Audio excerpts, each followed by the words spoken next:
qual é exatamente a problemática da pergunta se Jesus era negro ou não, Geni? O que você acha? Quer dizer, qual é a questão, né? Sim, eu penso que em alguns contextos o anacronismo é um recurso interessante para a gente pensar algumas coisas, desde que feito de maneira consciente, desde que a gente saiba que aquilo é um recurso anacrônico.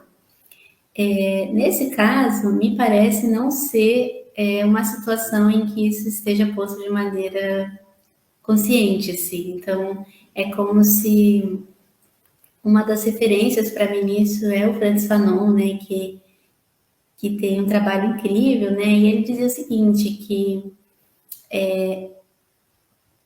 negro, branco, índio, né, entre aspas, oriental, entre aspas, são parecem em alguns momentos ser uma descrição de uma materialidade, mas em verdade são uma invenção, né, em que cada um desses termos organiza um lugar no mundo. Então, a partir do momento que se inventa o branco como representante do humano, como a universalidade da beleza, da ética e tudo mais, se cria esse contraste, né, do não branco.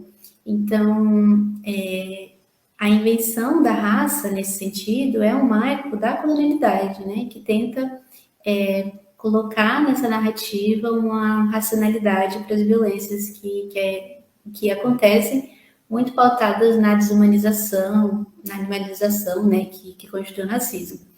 Então, eu estou falando isso tudo, né, porque índio, negro, branco não são descrições ahistóricas, né, são descrições políticas, que a gente já sabe, né, que esse não é um debate biológico, é um debate sócio-histórico, né. Então, pessoas de pele retinta em diferentes momentos, né, da história, do território, vou dar um exemplo aqui, né, do nosso contexto. Nós temos, né, dentro das nações indígenas, pessoas de diferentes fenótipos.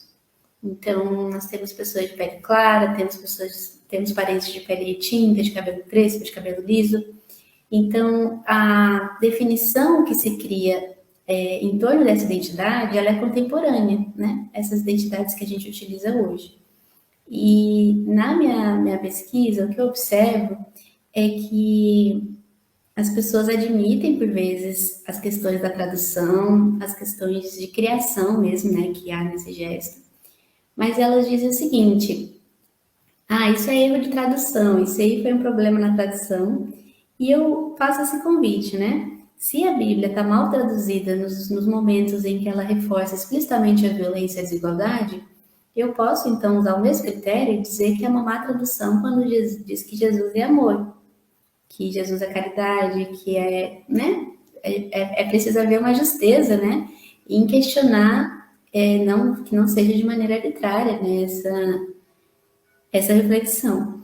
Então, no contemporâneo, eu percebo que atribuir a Jesus identidades periféricas, subalternas, é uma maneira de criar uma identificação em que se usa esse recurso assim. Querem que você acredite em tal coisa, mas a verdade é essa aqui que poucos sabem, né? Como essa fantasia de uma verdade que se acessa, né, mais verdadeira que as outras, né?